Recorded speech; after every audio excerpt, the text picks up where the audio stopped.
doctora Reina Sánchez Cifriano actualmente es profesora en la Universidad Nacional Autónoma de México. Tiene la calidad de investigadora nacional dentro del Sistema Nacional de Investigadores de la Secretaría de Ciencia, Investigación, Humanidades, Tecnología e Innovación. Este día va a tratar el tema resoluciones relevantes del Poder Judicial Federal acerca del interés superior del menor. Cabe resaltar que la doctora Reina Sánchez Cifriano tiene la publicación de más de 7 libros de autoría individual, así como también tiene capítulos de libros y artículos que se le han publicado en revistas indexadas. Bien, pues tiene su grado de maestría y de doctorado en Derecho que le otorgó la Facultad de Derecho de la Benemérita Universidad Autónoma de Puebla, así como también tiene el máster en Derechos Humanos que conjuntamente con el Instituto de Investigaciones Jurídicas de la Universidad Nacional Autónoma de México y de la Universidad Complutense de Madrid, España, sobre derechos humanos. Bien, pues este día, como hice mención, tratará el tema relativo a las resoluciones relevantes del Poder Judicial Federal acerca del interés superior del menor. Adelante, doctora, y la recibimos con un fuerte aplauso. Muchísimas gracias, doctor Rafael Sánchez Vázquez. Para mí siempre es un placer estar participando en estos eventos, sobre todo porque tengo la fortuna y el placer y el privilegio de compartir este espacio humildemente, desde mi perspectiva, con grandes maestros como lo son, pues, ustedes. Está el doctor Arellanes, del cual tengo un grato recuerdo, fue mi maestro también ahí en el posgrado de Derecho de la Facultad de Derecho de la Benemérita Universidad Autónoma de Puebla, que es mi alma mater. También con la doctora María Alicia, que me acaba de precedir, también tengo una gran amistad desde hace muchísimos años, y así muchos otros grandes exponentes como usted, doctor Rafael Sánchez Vázquez, que lamento mucho no poder nombrarlos en este momento porque estaría abusando del tiempo de mi participación. De la misma manera, también agradezco a las autoridades de mi alma mater, a la rectora, a la directora de la facultad, por brindarme este espacio, y a usted, doctor, como siempre. Efectivamente, el tema original eran los criterios relevantes respecto al interés superior del menor. Pero debido a la temática de este espacio, he cambiado un poco mi ponencia y la he titulado El interés superior y la autonomía progresiva de los niños y adolescentes como ruptura epistemológica del derecho familiar en México. Me voy a permitir leer, para no equivocarme en la cita, de una frase que reduce y concretiza esta participación. Dejar obrar a la naturaleza. El niño no es un adulto en miniatura, sino un ser que tiene propio modo de ver, de sentir y de pensar. Esta frase es de Jean-Jacques Rousseau, quien desde aproximadamente 1778 ya nos hablaba de esta autonomía progresiva del menor. ¿Por qué lo mencionamos como una ruptura epistemológica en el derecho familiar en nuestro país?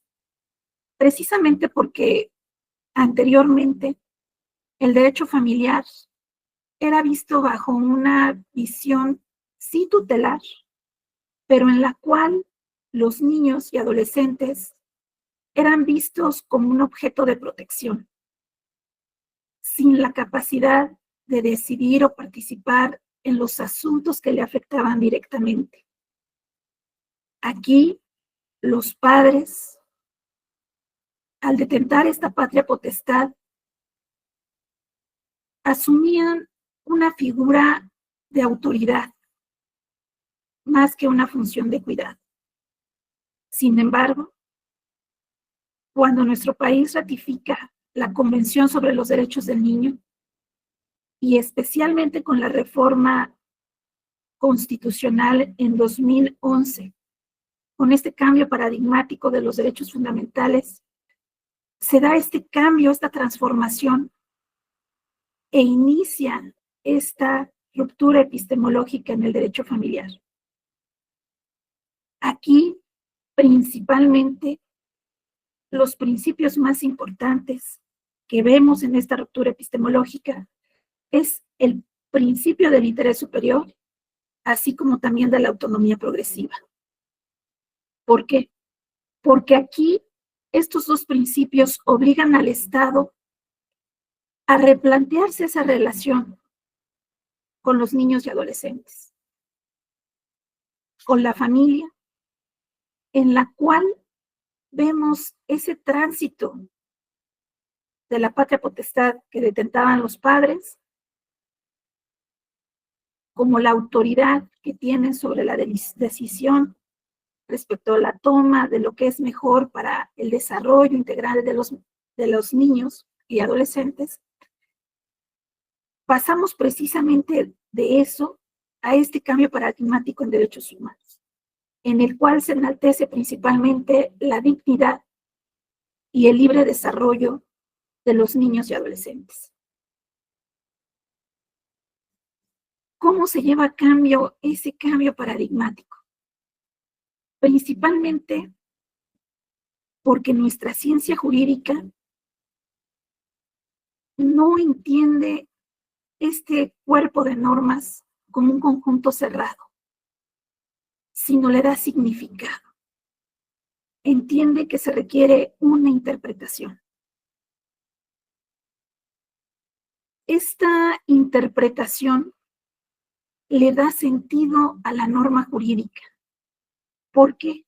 Porque lo interpreta a través de este contexto social, cultural y axiológico con el que se debe de aplicar, en el que esta interpretación jurídica implicará un diálogo entre el texto normativo y la realidad a quienes está sujeto, a quienes aplica.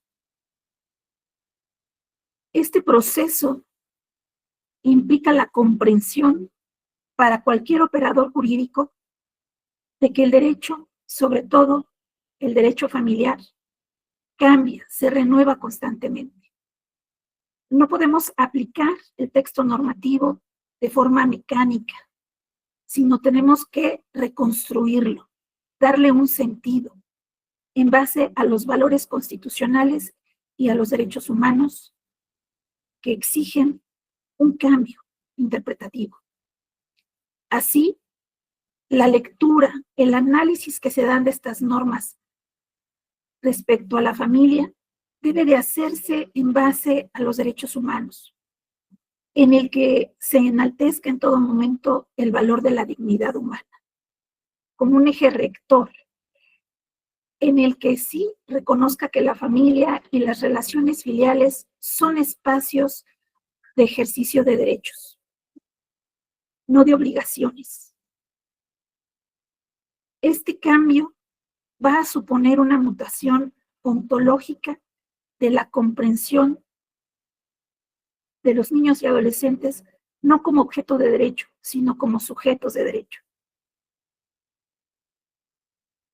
Es así que vamos evolucionando de esa interpretación positivista exegética del menor como un incapaz, un ser incompleto que debe ser protegido en todo momento por la autoridad paternal o el Estado en su caso. Aquí, en esta interpretación exegética, no se valora esa libertad que tiene el menor en la toma de decisiones, por lo que la incorporación de estos principios del interés superior y de la autonomía progresiva incorpora los derechos humanos de los niños y adolescentes en esta ruptura epistemológica que rompe con esas categorías de pensamiento previo. Aquí, el conocimiento que se da en centrarse, sí, en esta potestad que tiene la familia, particularmente los padres, o en su caso, si no están los padres, el Estado, va a regenerar, a reconfigurar el reconocimiento de estos sujetos de derecho. Me refiero a los niños y adolescentes. Dándole sentido a estos derechos, en el cual se va a poner en primer lugar este diálogo, esta comprensión, esta escucha respecto a cuáles son sus intereses, qué es lo que ellos, niños y adolescentes, estiman que puede o debe de ser lo mejor para ellos. De ahí que sus decisiones en todo momento, la regla que tendrán los operadores jurídicos es darle valor a esa opinión en un sentido abierto, en una interpretación contextual, no de una forma abstracta, comprendiendo, siendo empáticos en todo momento a su realidad. Siempre teniendo en cuenta, sobre todo, el garantizar la realización de sus derechos. ¿Cuáles son las condiciones culturales, familiares, psicológicas en las que se encuentran estos sujetos de derecho? Y el papel que va a jugar su voz, su opinión en la toma de sus decisiones.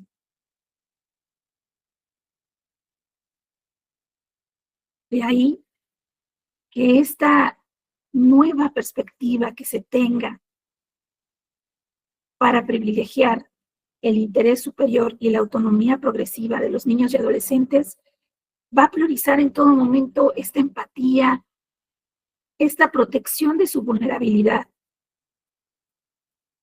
y la interdependencia que puedan tener frente a la autonomía de los adultos para hacerlos autosuficientes. Es decir, no pensar que ellos no pueden opinar o decidir qué hacer, sino todo lo contrario. Es dar un acompañamiento, una guía, para poder facilitar ese despliegue de su libertad.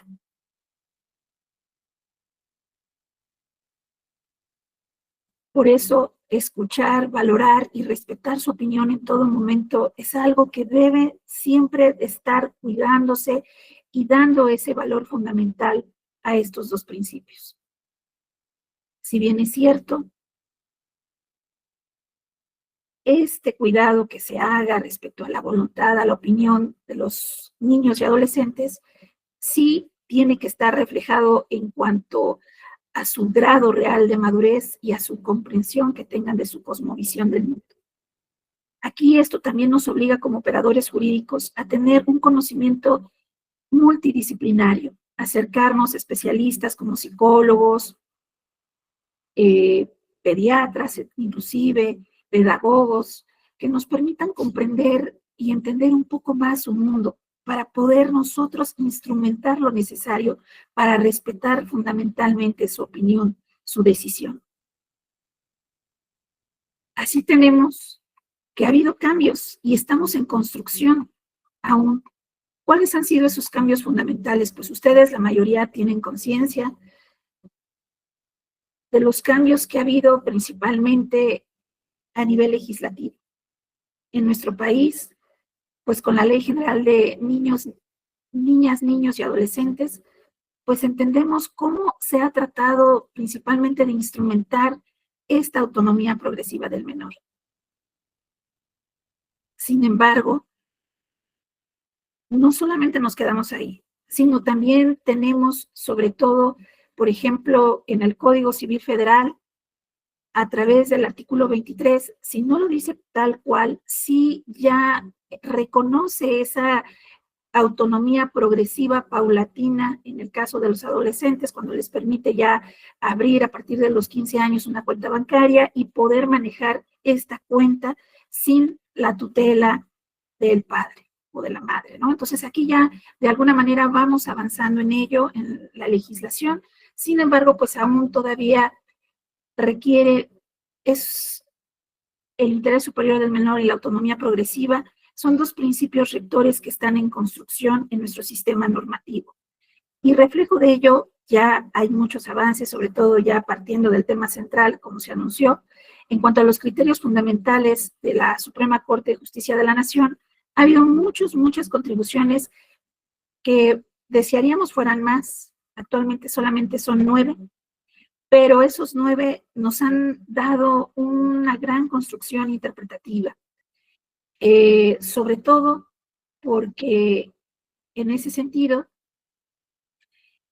nos hacen ubicarnos cómo se da esta ruptura epistemológica, ¿no? Aquí observamos ese cambio en cuanto al niño como objeto de tutela de derechos, ahora es un sujeto de derechos. La patria potestad como poder, la patria potestad como función de cuidado actualmente. La autoridad paterna que prevalecía ahora es una participación la que debe de tener forzosamente los niños y adolescentes presente en todo momento. Anteriormente, como la decisión de los padres era fundamental y absoluta. Ahora, la decisión del cuidado paternal está orientado principalmente a cuidar ese interés superior. Anteriormente, el menor, pues al ser concebido como un ser incapaz, pues no tenía ni voz ni voto. Actualmente es obligatorio su derecho a ser escuchado y participar en la toma de decisiones respecto a lo que sea mejor para él. Claro, todo dependiendo del grado de madurez que tenga, en este caso, los niños y adolescentes, lo cual es muy relativo, porque realmente no hay una edad en la cual podamos determinar que efectivamente un niño o adolescente puede o no tomar decisiones.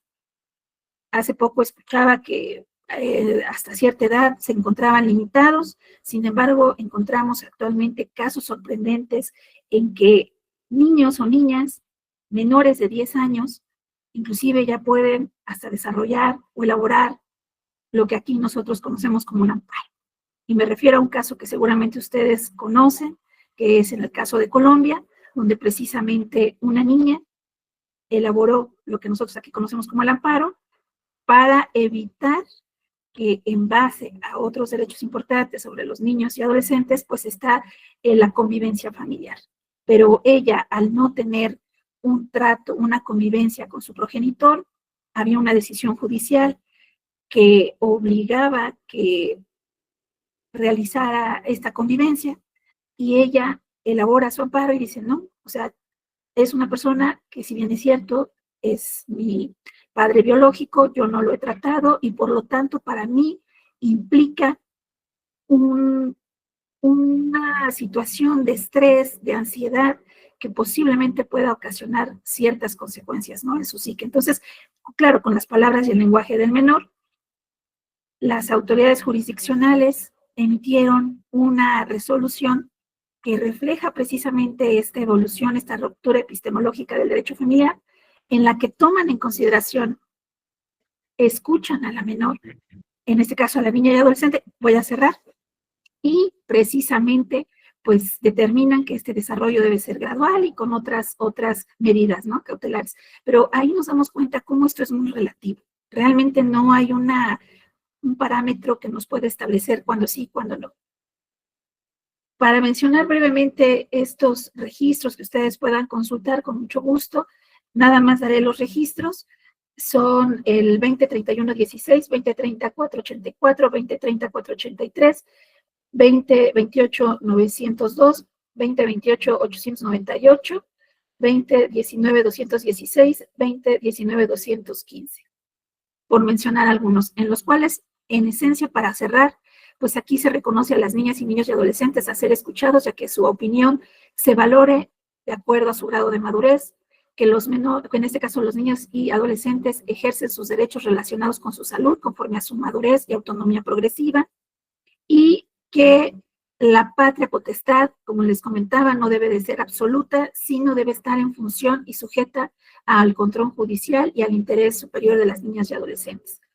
Entonces, realmente eso es lo interesante de esta ruptura epistemológica en relación al derecho familiar en México. Les agradezco mucho su comprensión y discúlpenme por haber abusado del tiempo correspondiente. Muchas gracias. Muchísimas gracias, doctora Reina Sánchez Cifriano. Ha sido una espléndida exposición respecto a esta temática tan compleja. Bien, pues solo me resta expresarle mi afecto, respeto, admiración y agradecimiento por participar en este encuentro académico internacional.